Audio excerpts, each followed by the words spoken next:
Young Daniel, how are you?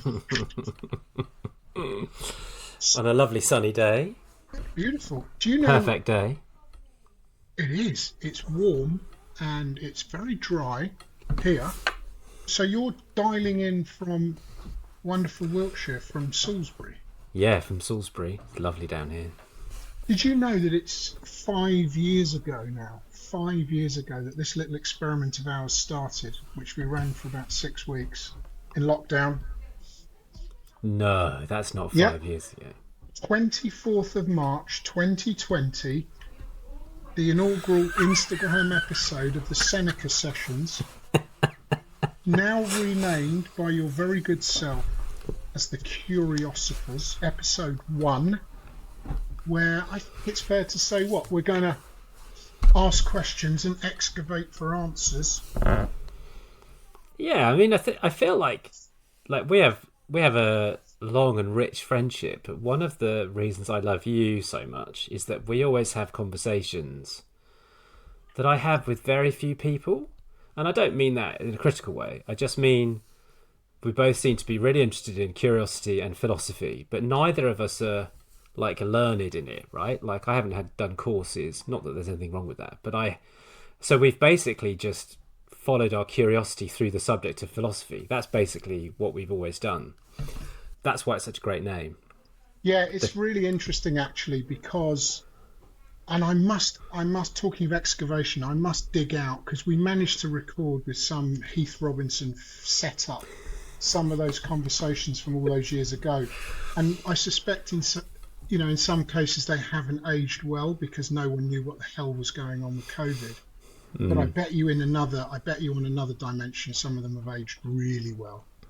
I I think that was, was that was such an interesting time, wasn't it? I mean, obviously, it was a horrible time, but for those of us who were not affected beyond having to stay at home a lot, we were very lucky. Well, I was. I don't know if you were, but I was very lucky in that it didn't yeah, really affect me or my family particularly.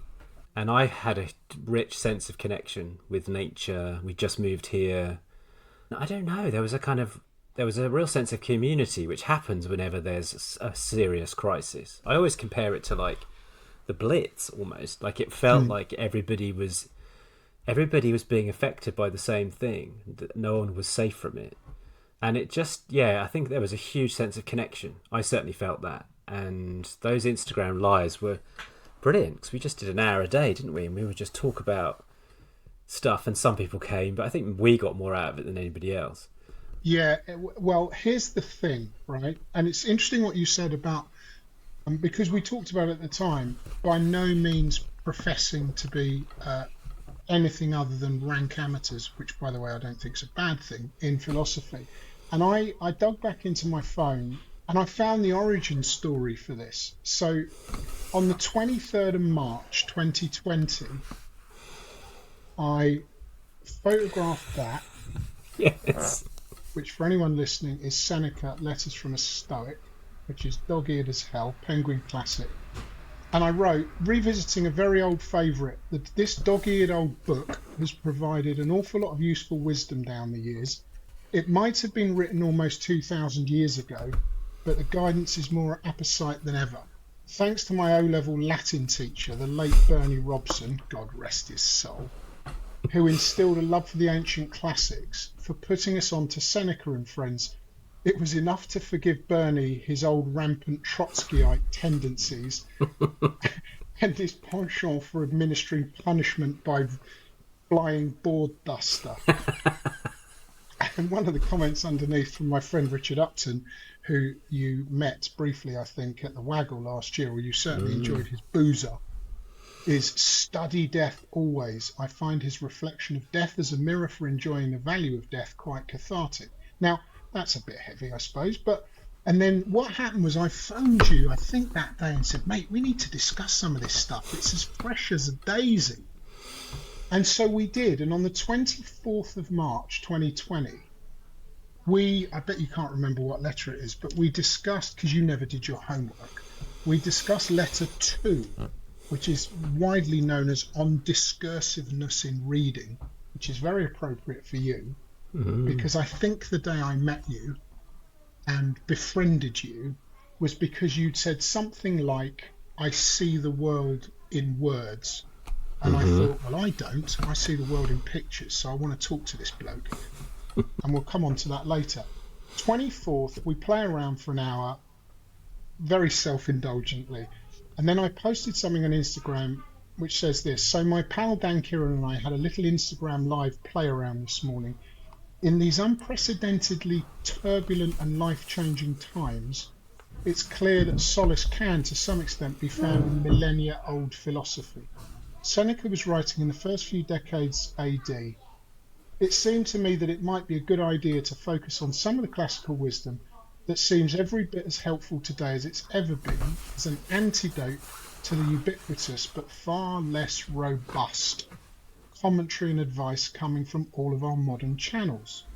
So our experiment is to discuss some of this writing and see if it's helpful in our day-to-day lives over the next few weeks and months.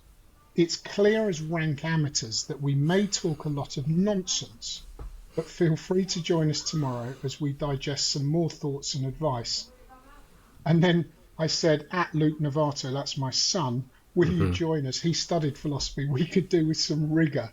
And that was the birth of it. And we loved it, didn't we? I don't know about you, but for 5 or 6 weeks, it was an absolute bloody highlight. And so here we are. We decided we'd do something similar but different. Maybe some Mr. Seneca, maybe not.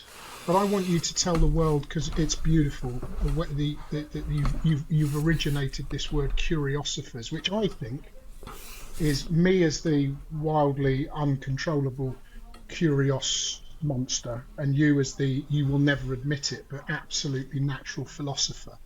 And when the two start grappling in the mud bath, we get Curiosophers. Is that about right?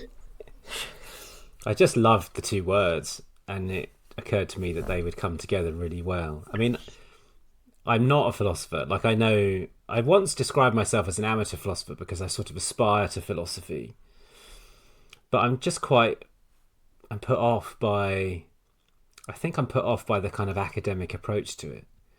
But having said that, most of the things I know and have learned about philosophy come from In Our Time, that amazing BBC Mm. Radio 4 podcast that Melvin Bragg does.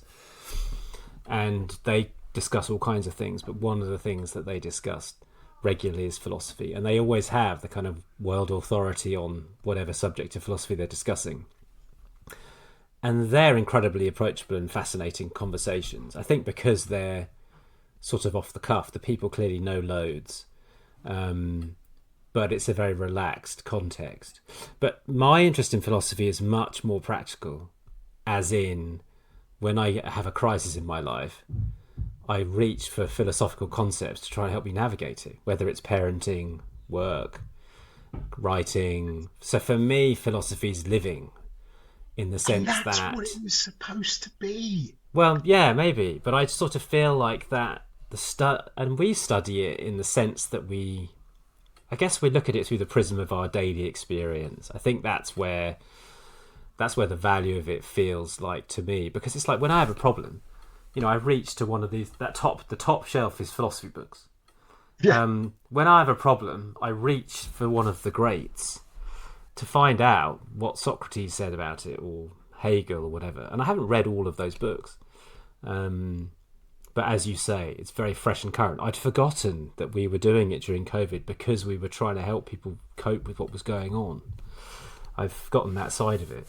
But Yeah, that's I the mean, point, right? It really helps. Like, it's really helps me day to day, and it frames my curiosity in a philosophical way now. I'm looking for philosophy in my life, and hence the question for today really was just a kind of, I've just been thinking about this question loads for well, years. mm, can I just come back before we get to the question? Can I come Yeah. back on something? Because again, you in your true style, you're being quite self-deprecating.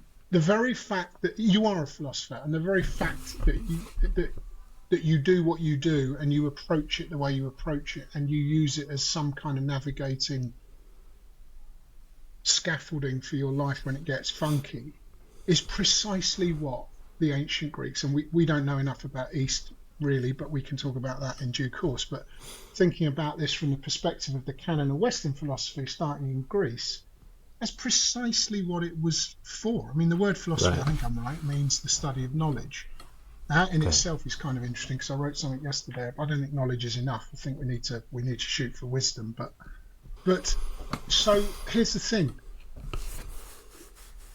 all of us, to some extent, if we are interested in peeling back some layers of what makes this motherfucker called life so interesting and difficult and challenging and wonderful and joyous, and I think needs to have a bit of that in it. The problem, as you said quite rightly, is that it always feels it gets academized. Is what's the word, Daniel? It gets highfalutin and very kind of exclusive, and there's this veil in front of it. But your beautiful construction of this new word, Curiosophers, is exactly that'll do. That's exactly right. We can move away from the idea of philosophy and put all in on the idea of the word curiosity, but give it some kind of frame. So hit me up. You phoned me yesterday, and I love it when you do because you were as excited as a 6-month-old puppy or a 4-year-old who's just got his first packet of Smarties and been allowed to eat the whole lot in one go. And you said, I've got it, I've got it, I've got it. The opposite of love, you said, correct me if I'm Yes. wrong, Yeah. is Well, power. But we need to cycle back. I'm going to ask you a question. go Daniel, on. what is the opposite of love? Well, the reason I've been thinking about this loads is because throughout my life it's changed, and I don't. There's something about the opposite of something helps you see the thing itself. Like, give an example. I love this example, but I'm really into bird watching, and I will spend hours and hours looking for birds and not see them. And I live near the New Forest, and there are goshawks in the New Forest, which is one of my favourite birds. Wow. And I have seen goshawks in the New Forest, but they're hard to find. And I was driving back from the forest one day, having not seen one, and I was a bit frustrated that I hadn't seen one. And I thought, well, I could have just gone to a bird of prey centre because there's one in the New Forest. So I could have just gone and seen a goshawk, but that wouldn't have felt amazing in the way that seeing a goshawk does when you've been waiting for it all day. And it was basically on the way home that I realised that the joy I get from seeing a goshawk is entirely dependent on all the times I've gone to see it and not seen it. So I'm quite interested in opposites for that reason. Like, because once you think about not seeing as being a deliberate thing and an important thing, it's not the thing you're trying to get through, it's an important thing in itself. And then you start to think, well, the same thing's true in music. If you didn't have pauses in music, it's just noise. And in poetry, it's called a caesura, the end of a line of poetry, but you have that pause, which is where the kind of meaning descends. So I'm just really interested in opposites ever since then. So I'm thinking, oh, that thing that you think is a chore sort of creates the meaning you get when the thing you want to happen happens. Anyway, so that's why I'm interested in opposites. And love is just the most interesting word to me. Because it's the most important word and it's the most important feeling, and yet it can mean all kinds of things. And when I was a kid, the opposite of love was hate. And I didn't really interrogate that. I just kind of went out into the world thinking, well, you love some things, you hate others. But I didn't really hate anything. So I found that quite odd. And I didn't realise at the time, but it was affecting the way I saw and understood love, which was always mentioned in songs. I mean, I was loved. I'm not trying to say I wasn't loved, but it wasn't a word that you heard a lot in normal life. And yet it was this thing we were all aiming for. Anyway, I had loads of really big mental health issues as a late teenager in my early 20s, and I became agoraphobic, and fear basically became my constant companion.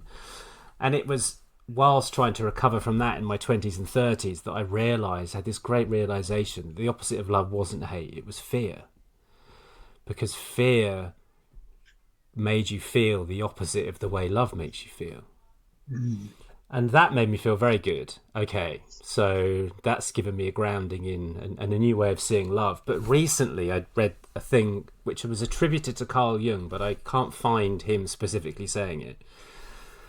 That the opposite of love is not fear. He says that the opposite of love is power. And this has basically sent me into a bit of a headspin, and that's why I was saying to you we should talk about what the opposite of love is, because Yeah. and I don't know if that's true, but I just thought, ooh, that feels meaty and worth a discussion. So I'm coming around to the idea that the opposite of love is power, partly because of the opposite thing again. Like, if you love something, you don't have any desire to control it, which of course, as soon as you think that, you think parenting. Well, hang on, I'm very powerful and dominant. Like, does it work in that context? And maybe, I think it maybe does, but I'm not quite sure. But yeah, it just struck me that that's a really, like, all these people seeking power in the world, are they compensating for the fact that they don't feel loved? And I just started to think, oh God, maybe the opposite of love is power. So I don't know. And I just thought, ooh, what do you think? I think it's a brilliant instruction. And I have thought about it a bit since our discussion yesterday, which was all too brief. But can I go back one stage? Because I Yeah, mentioned Bernie Robson earlier, and I love that man. And I think he loved us. And he was a great teacher. You know, he was one of those teachers who I think a great teacher can, one great teacher and one great lesson can change your life, right? And I totally think agree. Bernie Robson did that for us continuously. As I say, rampant, unashamed communist in a comprehensive school in the early 1980s. But he had such a love for his subject, and he gave off such wonderful vibes that some of us absorbed it. So much so, I studied Latin for O level and actually studied ancient history for A level. So I'm not a classicist per se, but obviously with my genetic heritage, it was a fairly easy decision anyway, with my old man coming from southern Italy. But one of the other things Bernie Robson made us study for Latin O level was Catullus. Now I know you like poetry, and again, I have a rank amateur's love of poetry, but I do remember, and I'll never forget, that we had to read a poem called Catullus 85. And the reason I remember it was Catullus 85 because 1985 was the year I did my O levels. And it's a two-line poem, and it was written for his lover, Lesbia. And it's just beautifully constructed. I actually got it here. I'll try and read it to you in Latin if you want, which will Oh probably yeah, come yeah, out do that. Yeah. horrendously. I always remember it as Ode et Amo, but it reads as follows: Ode et Amo, quare id facem fortasse requiris, nescio sed fieri sentio et excrucio. Now that translates as I hate and I love. Why do I do this? Perhaps you ask. I know not, but I feel it happening and I am tortured. Now, I remember this. I remember Bernie Robson, because I've never forgotten the word, and you'll correct me if I'm wrong here. I remember Bernie Robson telling us through the lens of this poem about a poetic technique called elision, where you effectively fold words together. And the reason you do that is to demonstrate how inextricably connected two different emotional states or two different things are. And so I remember the poem, although it's written OD, I hate, et, and amo, I love, you're supposed to read it ode et amo. And what Bernie told us was that was a poetic technique or a poet's technique to show that love and hate can't be opposites because they're one and the same thing. They're two sides of the same coin. And 40 bloody years later, I've never forgotten that. And so, like you, probably once upon a time, yeah, hate's the opposite of love, but that probably got ruptured in when I was about 16, I'd have been 16, coming up to 17, because of that poem and because of Bernie Robson. So here we are again, 5 years after Seneca, thanks Bernie, Yeah. and Bernie's back again. And I kind of love that. That I love that there's some kind of rhythm or flow, or it's like the university's lobbed at us, because I had no idea why you were ringing yesterday. So no, I don't think it's hate. I think they're two sides of the same coin. I don't know whether I think that you probably can only hate if you love, but maybe. And I'll just introduce what, until this moment, I always thought the opposite of love was, which I thought about a lot later through life and some of its particularly difficult challenges. I thought I came to the conclusion at about, which is going to date why, but at about 35 or 36, that the opposite of love was indifference, or to put it in Ooh. modern Freudian parlance, not giving a fuck. Because I got to a point in my life when I just didn't care, and I thought, oh, that's the opposite of love. The opposite of love is just being so dead to the kind of the thing that was there that's no longer there. That maybe it was that. And so when you hit me yesterday with power, I'm like, that's a proper rabbit hole. Right? Yeah. But I need to know more about where you are with that, because the word power is it's so broad and it has so many connotations, particularly in this modern world where we have to be careful with everything I tell you, say. the reason it hit me so deeply is because I've been writing a novel for 7-8 years, and it's all about when we became disconnected from nature, because it feels to me like we are on a trajectory where we're coming to the end of something. And I've always been fascinated, when did we first step foot on the path that led us to where we are as a species?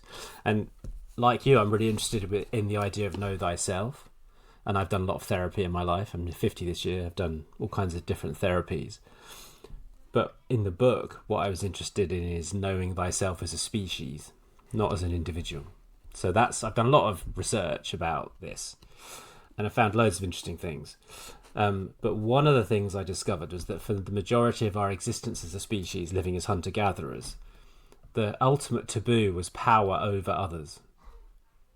We lived in Oh, matrilineal clans. We didn't choose not to have hierarchies. There wasn't the concept of hierarchy, which comes much later. No one knows exactly when, but I think it's farming, because that's when we stopped being nomadic and started to stay in one place, and then physical protection of a place becomes more right. important, which I think makes it a bit That's more obvious mine. why physical power, patriarchal thinking, men, kings, I sort of feel like, Yeah. I don't know, but it's plausible to me that that's where that comes from.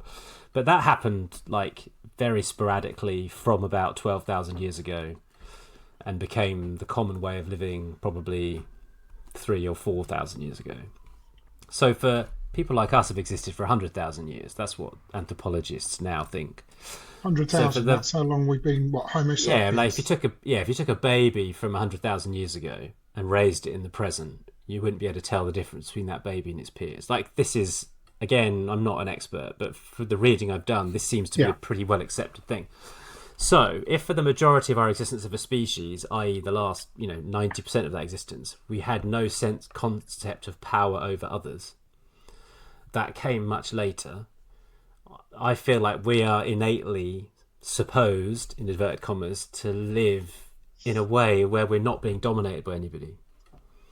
And so for me, the idea that the opposite of love is power is really interesting in that context, because you're like, power is a new idea relative to our time frame that we've been around, and it wouldn't have existed if it didn't exist. Then I don't know. There's something Well, that hang on.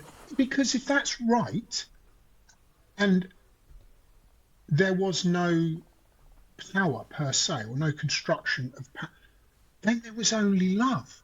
If you're right, right that power's the opposite of love because of that, then by definition, I right, think I'm no rationalist, but logic says there must have only been love. right, and this is exactly. And we were. I don't want to like idealize the past, right? People didn't live very long. We didn't have medicine. Obviously, there were great difficulties, but we lived completely at one with nature, and there is an idea that we struggled. And I think there were moments in the past when the numbers of people that were living got very low, but also specifically talking about the UK, this country, we're talking about the Mesolithic, after the last ice age, like 11,000 years ago. People have lived here continuously since then, but they think there are probably only a few hundred hunter-gatherers who incidentally had black skin and blue eyes living in this country around this time. So you've got nomadic hunter-gatherers. There weren't predators, really. They think there were probably a few bears, but all the kind of saber-toothed cats had all gone because of the Ice Age. So you've got aurochs, which are like 6-foot-high cattle. You've got loads of deer, wild horses, wild boar, plenty of animals to live on. The country wasn't closed canopy forest, as people believe. It was because of the grazing animals. You wouldn't get huge amounts of forest. You get forest takes over the country once all those grazing animals have been hunted into extinction or near extinction. So these are like savannas. There's loads of different types of habitat. There's like wetland, there's like plains, there's areas of trees and forest and woods. So it's a completely different environment. But they're living as hunter-gatherers in groups of about 20, and they don't have power over anybody else. Everybody has agency. They have to learn to do everything required to survive, because why wouldn't you? This idea that men hunted and women gathered isn't true. There's no logic to that. Having said that, it's plausible that a woman's ability to give birth made them more precious to the small group, so they probably did less of the more dangerous hunts, you can imagine. But anyway, this is, I think this period is fascinating, and this is a whole new way of living. They lived in matrilineal clans, so everything was done through the mother's line rather than the father's line. I think because they're closer to nature. They called the surface of the earth mother's and father's face. I say they.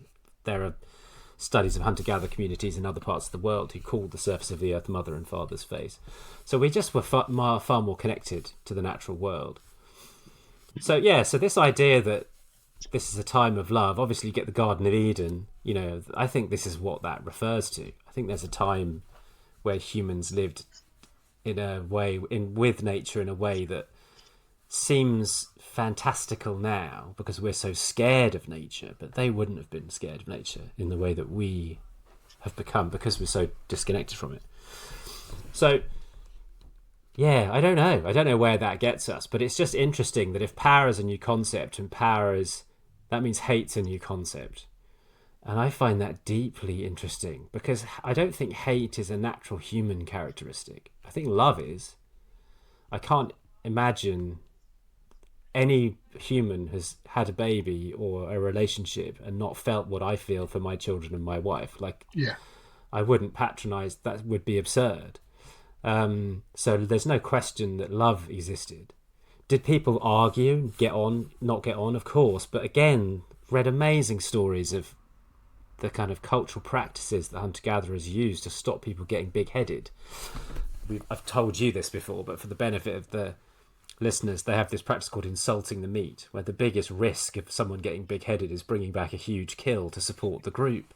So they have developed this cultural practice called insulting the meat, which sounds like Monty Python, where everybody just slags off and takes the piss out of the person bringing in the food and talks about how disgusting the animal is that they killed and was it dead before you found it? Is it rotting? It stinks. And it's all designed to stop people getting above themselves.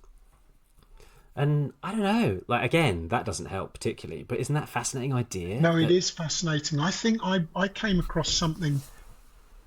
It might have been in response to you saying that, because that was back at the Waggle last year. And yes, I bumped into something that was about laziness. Now, you're the guy for this, given your work at the Idler.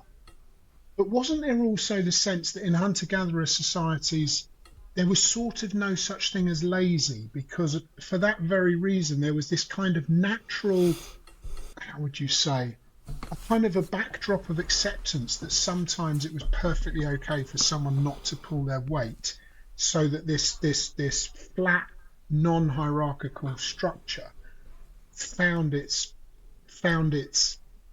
what's the word, Dan? It's not its cadence. It's rhythm. Well, work is an entirely new invention. They didn't have the concept of work. When they were hungry, they went to specific places. There's loads of amazing evidence of Mesolithic hunter-gatherers. And they basically, the way you find out where people were in those days, because they didn't make anything that survives because everything rots, is they basically find rubbish dumps. And they have extrapolated from the location of vast mounds of shellfish shells that they basically went to certain places to eat certain things and just kept chucking the rubbish in the same place. And it's one of the ways, they call them midden pits, and it's basically a rubbish dump. And that's where you can tell where Mesolithic hunter-gatherers were, which is pretty extraordinary when you think there were only a few hundred living in the country. Like, finding where they are is really extraordinary. And there's evidence that they were near here, where I live, which is kind of what led me onto it as a subject. Again, for the listeners, Dan lives not far from Stonehenge and close to Stonehenge. So this idea of work is like they just lived. They were just living in alignment with nature, doing what they needed to do and playing, and they've estimated that they did about maybe a day's work a week. And you're right, people did things that they were naturally suited to doing. So as you got older, you had less strenuous tasks in the group. I'm not trying to say they wouldn't have had arguments. Of course they were. They're human, right? But it's certainly the biggest threat to them. The thing they used to punish each other, the worst punishment, was banishment from the group. It was to be sent away. You have to leave the grouping. Well, that's really interesting. And that was like the ultimate punishment. And that's what brings us today, I think, to so many of the behavioural psychological tendencies to not want to be rejected, which is, I don't want to get into social media and all that stuff. Let's let Jonathan Haidt and others do that. But I must put you onto a couple of things. I've just remembered, I'm pretty certain that thing I mentioned about laziness is Peter Gray. Have you come across Peter Gray? He's completely brilliant. He's a psychologist, I think, in the States, but he's not sort of tenured. He's completely self-sufficient. So he has this sort of beautiful take on things because he just doesn't have to toe any lines. And it's not that he's controversial, but his whole thing is play. So I think his famous book is To Play is Human. I'll send you some links. He's got a great Substack page or Substack, library, and his stuff is brilliant. And you're right. You're absolutely right about what you say now. The more I think about it, because I was reading some of his stuff earlier this year. Trouble with my brain is I can't remember. There's so much coming in. I can't remember quite what the timing was, but I'll send you a link to that. I wonder though whether we should actually go back one step. It's unlike me to be the grown-up with putting a bit of structure into this, Daniel. But I mean, do we need to talk about what love is? If we're looking for what the opposite might be, do we need to cycle back a bit?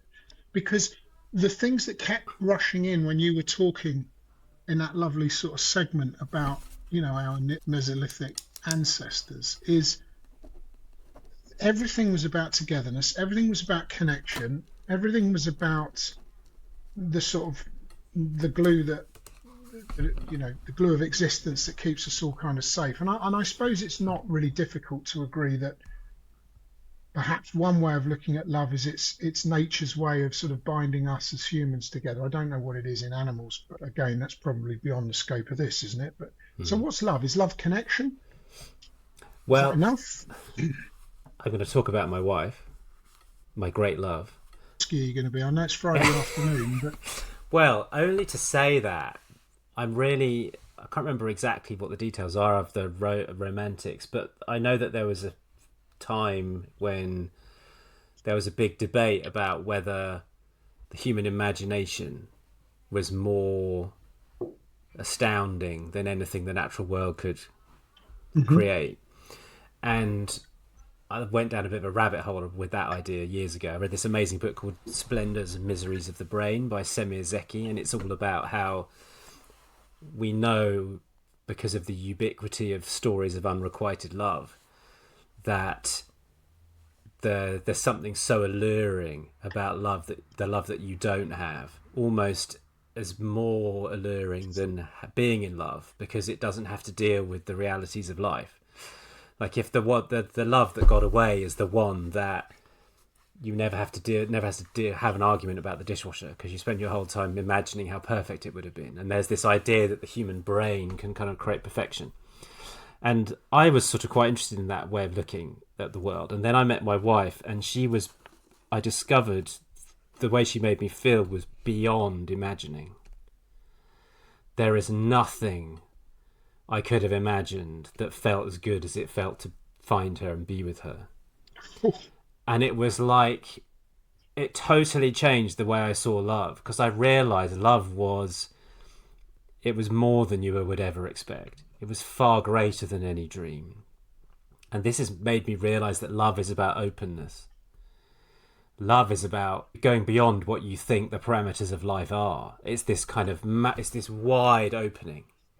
And then you think about power. Well, power is all about control. It's all about closing. So in that sense, I think the opposite of love is power. But here, I'm gonna have to go to our hero, Ian McGilchrist, who we both completely admire and respect, probably more than any, certainly for me, more than any living philosopher, and many of the old ones, frankly. For those that don't know, he's a neuroscientist and philosopher, but he's also very artistic. For me, love is right brain and power is left brain. It's because McGilchrist's argument, which I've never heard disputed seriously, is that the brain is divided between the right hemisphere and the left hemisphere. And I know that through evolution, the hemispheres are becoming more divided, not less.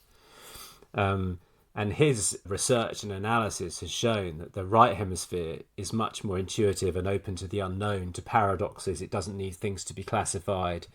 It's completely open to paradox. It's very happy to discover things that it doesn't know, to challenge its thinking. It's very open. The left brain is much more analytical and specific and likes things to be black and white. It's a big fan of dualisms, likes to measure things. It can't handle anything beyond its current understanding. And the sort of joy and pain of being alive is that all the wonderful things that we require to be human are very much more right hemisphere centered. But train times, all the things that make life practical, like language, are left brain. So the right brain is relying on the left brain. And I don't know this, I only thought this in the last 10 seconds while we were talking about it, and I just wrote it down. Is power left hemisphere? Because it's about control, and it's trying to seek to dominate the world in a way that means it feels safe and secure. Whereas love is completely open and right hemisphere and much more interested in pushing boundaries and not having boundaries. Because when I think about the feeling of love with my children, and they do something and I'm just being around them, they make me laugh or something, it's like it's like accessing a way of feeling happy I didn't know before I had children, I was capable of feeling. So again, that's kind of beyond what's knowable. So that all makes me feel like power is quite a good alternate opposite of love, but I don't know. Well, a couple of things. Yeah. Firstly, I think there's one way. There's some stuff around the McGilchrist perceptions that I'm sort of tempted to bring up, but I think we could end up crashing the car into the central reservation. There's one way we deal with this, don't you? We get on to dear old Dr. Ian and we see whether or not he fancies straightening us out. I know he's very busy, but better still, hey, let's go and see him in Skye. He lives on Skye, right? And then back to Harris and see if we can find we'd have to like build up to him. 20 breeding. No, hang on, I'm not having that. Possibly. I made a pact with myself when I turned 55. No more small dreams, no more small goals. But we could, if we could carve out enough time, we could pop over to Harris as well, because that's a boat ride, an hour. 20 breeding pairs of golden eagles at the moment in North Harris. And also, went, as you know, didn't find any, which was very disappointing. Well, I went to Rassi and found a Mesolithic cave that I knew was there and saw eagles. Rassi looks beautiful. I've only seen it from the boat, but amazing. There's an old military sort of camp and well, it's where the bit between Rassi and the Scottish mainland is the deepest.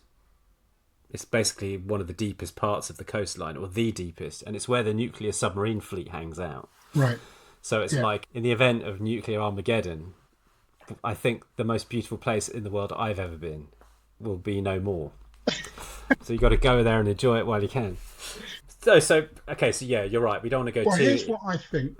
So yeah, I don't know about whether power is in the left and love is in the right. That kind of feels intuitively correct.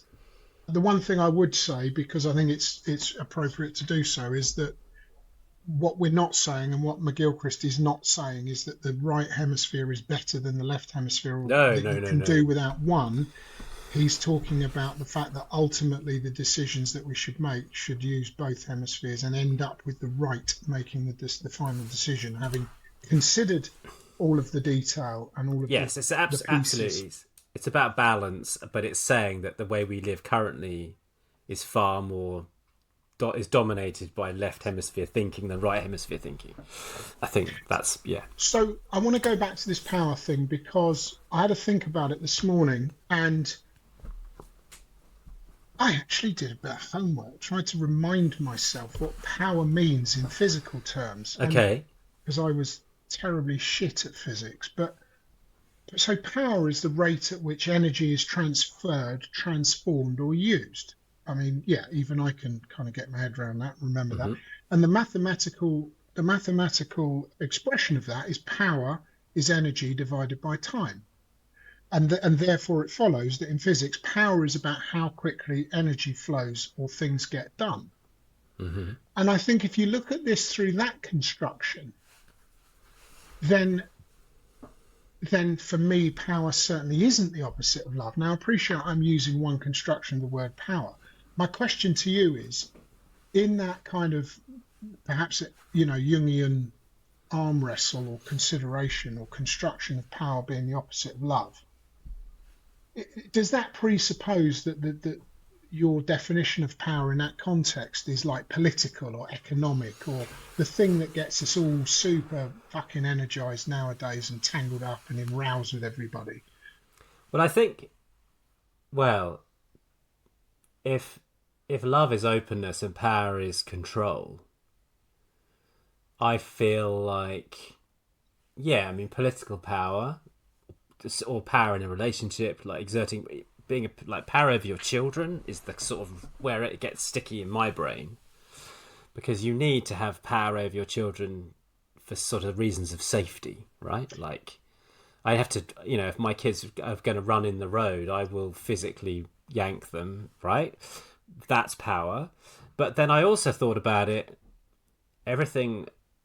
One of the things I've learned as a parent is that they teach you more than you teach them. And again, that is about letting go and not thinking you have all the answers. Like there are no greater teachers of humility than young children or patience. I have 4 kids, and the longer I'm a father, the more I lean into the idea of their freedom, certainly agency. Like the thing I've spotted they hate the most is when you take away their agency, you take away their freedom. And Isabel and I, we try, and basically our rule in our house is the answer is yes, unless it's dangerous or we know something about the thing they want to do that they don't. Like, and we don't always do it. Fuck Christ, I'm not trying to claim that, but that's the sort of ideal. So I do think there's something about control is fear based, power is thinking you know better than others. I don't know. It does feel to me Mm, like it's like if you wanted to. When I think about the feeling of love and how open I feel and how anything's possible and how I just want to savor the sensation of being in this with this person whom I adore and being around them. And then I think about what power means, and power means restriction, and it means the taking away of consent, mm.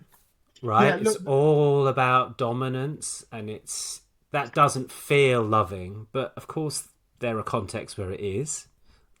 Like if someone's violently hitting somebody, you have to take them out, take away their freedom. Like so. I'm not saying it's completely clear cut, but it feels just a really interesting way of seeing the world. mm. It could No, I'm with you, really, brother. I'll tell you yeah. why, because it's funny. I want to sort of provoke this a bit just to see where we go, because Mm. I, I'm with you on the notion of power in its common, usage. to the point where I don't like it as a concept. I don't like the idea of it in, you know, I keep finding myself saying, "Oh, that's a really sort of powerful position," or, and I don't like that. I don't know why. Probably for all the reasons you're saying. Mm, But in my new business, I'm writing something at the moment, or for my new business, I'm writing something at the moment about transformation and change, and which of course requires energy. And so, yeah, having this morning just spent a bit of time, as you know, one of my first loves is biology and sort of evolution and the idea of emergence and how systems work and sort of resilience in the natural world. And it's so often forgotten that, when people talk about survival of the fittest, which of course, I say of course, that sounds really arsey. But Darwin never talked about survival of the fittest. Darwin talked about survival of the most adaptable. And okay, yeah, no, the fittest was not him. It's a okay. misconstruction of what he said at the time. He said the species that will survive is the species that's most adaptable to change. And so, if you now I mentioned physics, but if you think about what power means in the natural world, in biology, in ecosystems, it means really the energy flow through systems. Hmm. And therefore, in that construction, I can only think of power not necessarily as a good thing, but as a thing that stimulates transformation and change. And so Mm. then, I mean, you'll have to help me out with this, but No, that's good. I'm following. so if power then is the thing that stores or transforms energy inside plants or animals or any other aspect of an ecosystem, fungi, then then how can power possibly be the opposite of love? It must actually be the the the tomato grow bag of love, the progenitor of love. It must be the Mm. thing that gives rise to the ability for love to be shared, because without any energy, without any transfer of energy, and that's all power is, if we use the natural world construction. Mm. And this is why I get the conclusion to this. I have no idea whether I'm talking nonsense, but what it does tell me is that I'm right in continually challenging the meaning of words. Oh yeah. As I say, we went right back to the beginning. You see the world in words, and I don't. But what I do is get really particular about the context in which words are used, to the point where in my household, I'll probably get shot for this if it's ever listened to. But I'm forever saying, well, you need to be accurate. You need to say what it is you mean, because I can, and that's probably the way I'm wired up. But Mm. that's the problem, Dan. I suppose where I'm going with this is, for me, so many of the problems that we've got in, and I don't want to sound like an old middle-aged wanker, but so many of the challenges we've got and so many of the problems we have in our modern world are because of the way words are seen to be dangerous, or and they can't be. All they can be is misunderstood in terms of the context in which they're being used. No, I think that's And fair. I think that's fair. I suppose so. I always trust my thought processes. So while you're talking, I'm thinking love is meaning, yep, right?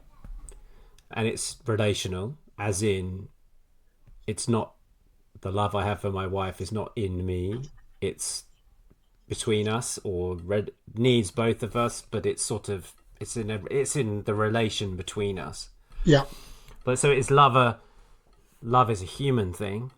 Like do animals love their offspring in a way that we understand? Probably, but not in the same way we do. I don't know. Maybe they do. I don't know. So that's a big one. Like, does love require like is it a human? No, because my dog. Like, well, I don't know. I love my dog. Does my dog love me? I don't know. But that's a really interesting one because I do love my dog, but I have a very clear power relationship with my dog, yep. right? Because I'm in You have all the control. charge. Yeah. I don't feel like we're getting anywhere, but we're No, well, posing no, interesting we are. questions. Well, okay. So how about this then? Because just to sort of finish and I'm not saying, by the way, I disagree that power can't be the opposite of love. I just want to keep exploring this idea around power and energy. Mm. If, as we agreed, I think, because I'm told you can't argue with the laws of physics, but so if we agree that power is energy divided by time, and therefore power is all about energy. What about love is the movement of energy towards connection and wholeness?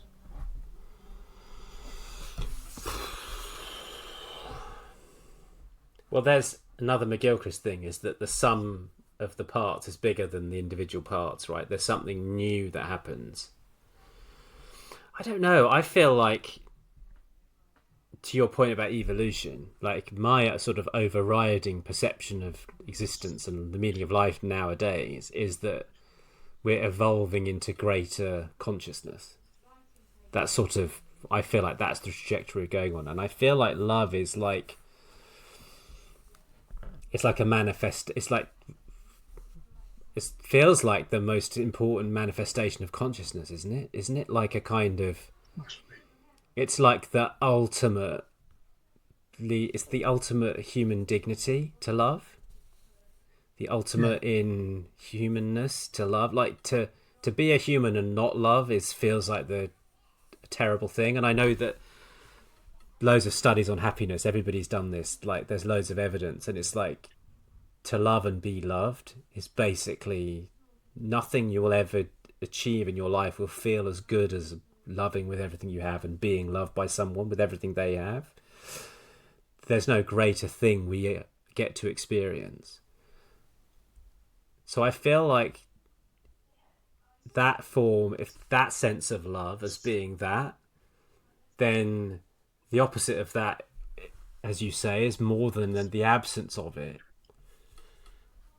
I don't know. I genuinely am discombobulated, but what I am convinced is that it's the opposite of love is not fear, and I was solid on that for a long time. Yeah. And this keeps happening to me. Does this keep happening to you? Like the older I get, the more I realise I was completely wrong about really important things that have guided me my whole life, and I'm suddenly like, why could I not see that was complete totally nonsense? I mean, I keep right. Okay, so you've how long in the last 5 or 6 minutes or so, I just want to ask you about that, because that's the whole point for me about what these sorts of conversations are about. And I've said this endlessly to the point where people roll their eyes now, but I regard it as a privilege these days to have my mind changed. Now that comes from someone who was pretty fucking determined to believe that you had to take a position, and okay, if you were wrong, you went down kicking and screaming and and now it's like no. I mean, as you know, no, let's not go down the Zen rabbit hole. So no, I want my mind changed. I want you to convince me that I might be wrong. And to that extent, I think I have the big challenge for me in living life with a really kind of connected to the moment perspective, which I try and have, is okay, sorry, let me try again. I have come to the conclusion that I want to live my life holding uncertainty more lightly, right? Yeah. Now the trouble is, I think uncertainty it's just the biggest human challenge in so many ways. We really, really don't like it for all the evolutionary reasons that, we started talking about, you were articulating nicely earlier on. So if we want to hold uncertainty lightly, maybe we pick this up next time, because Richard Feynman's got some beautiful stuff to say about this. Right. Again, he's become one of my heroes, from someone who's, a rank the worst in the year at physics. It's weird how much like learning and love I've got for people like him, and more recently Niels Bohr, who had so many fascinatingly, wonderfully philosophical things to say. He's the guy, by the way, who said that the opposite of a good idea can be another good idea. Not dear old Rory Sutherland, who's sort of stolen that and repackaged it a bit. Now, Bohr didn't put it quite like that, but and McGilchrist talks about this in the most incredible chapter of a book I think I've ever read, called The Coincidence of Opposites. I think it's chapter 21 in The Matter with Things. This is to your point, there's one thing I want to lob at you for consideration and for your feedback on. I keep hearing and reading that everybody wants to create communities of like-minded people to share, whatever stories and takes on the world. I don't want that. In the nicest possible way. I don't want to hang out with like-minded people. I want to hang out with people who change my mind or present a different perspective.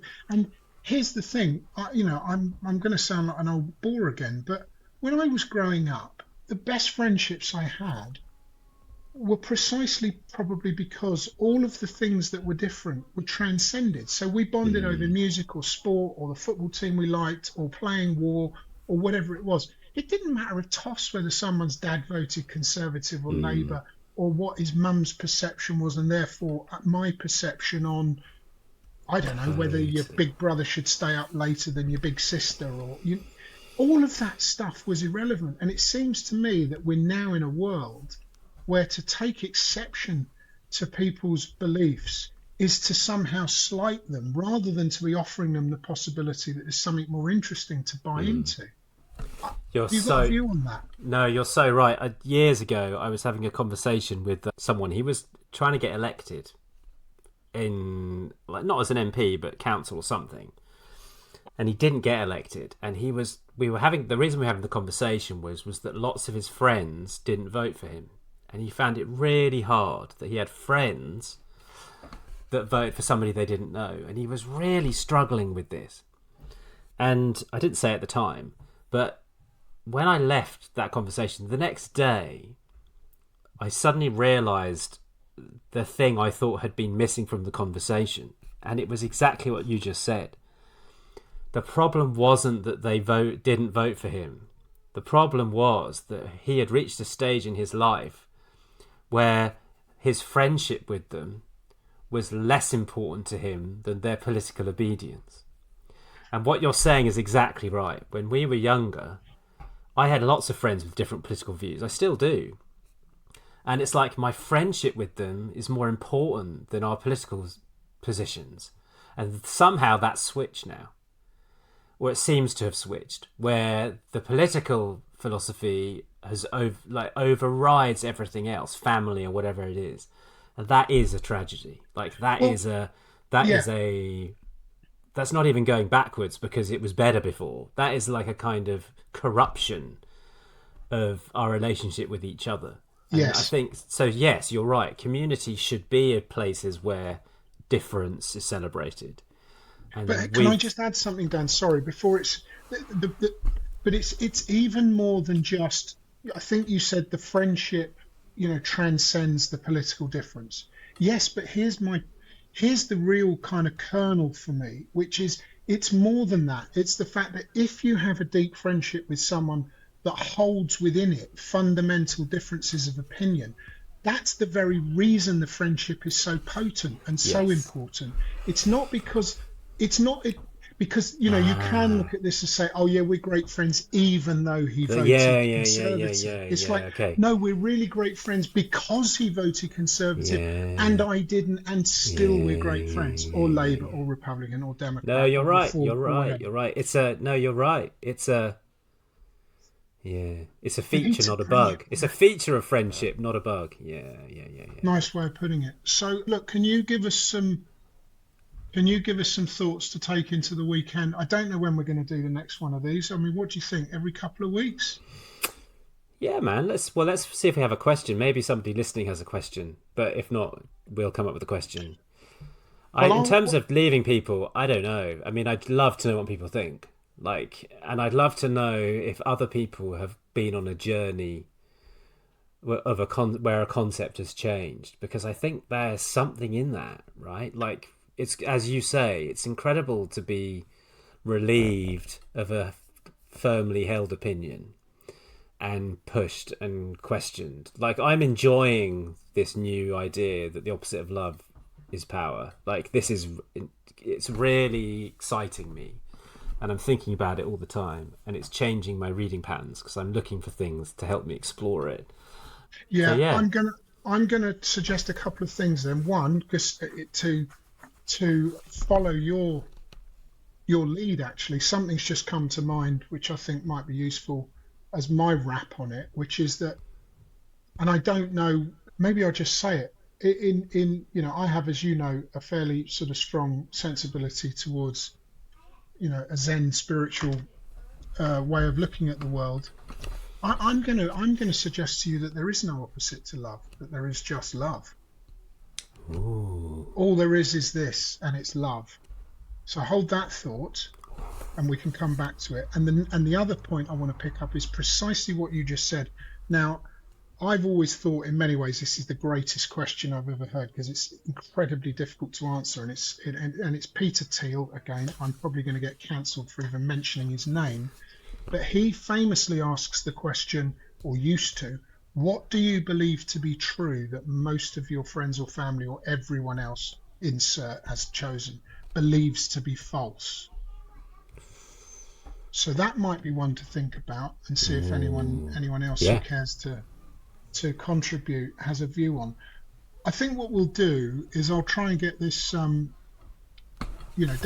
and edited. I'll lob it onto Substack and link you in, and then maybe you can with your crew, you can encourage some Get some feedback. ideas, some thoughts. Yeah, absolutely. That's a great Beautiful. question, though. I love that one you just said. That's really interesting. What do you believe to be true that most of your friends or family believe to be false? I've got a few. Nice. Okay. Game on. And one final thing before we go, because in that very first conversation we had, when we talked about letter 2, and in the very spirit that you've just suggested or we've discussed about looking elsewhere and not where it might be normally expected for us to look, he finishes that very letter with this. He says, the thought for today is one which I discovered in Epicurus, for I am wont to cross over even into the enemy's camp, not as a deserter, but as a scout. That's exactly what we're talking about. That's nice. Now, the point he goes on to make, I don't know is particularly relevant to the conversation we've just had, but I'll share it with you anyway. Epicurus says, contented poverty is an honourable estate. Indeed, if it to be contented, it is not poverty at all. It is not the man who has too little, but the man who craves more that is poor. What does it matter how much a man has laid up in his safe or in his warehouse? How large are his flocks and how fat his dividends, if he covets his neighbour's property and reckons not his past gains, but his hopes of gains to come? Do you ask what is the proper limit to wealth? It is first to have what is necessary, and second to have what is enough. Farewell. Love it. See you next time. He was good, wasn't he? Thanks, Dan. Have a great weekend. You too, mate. See you soon.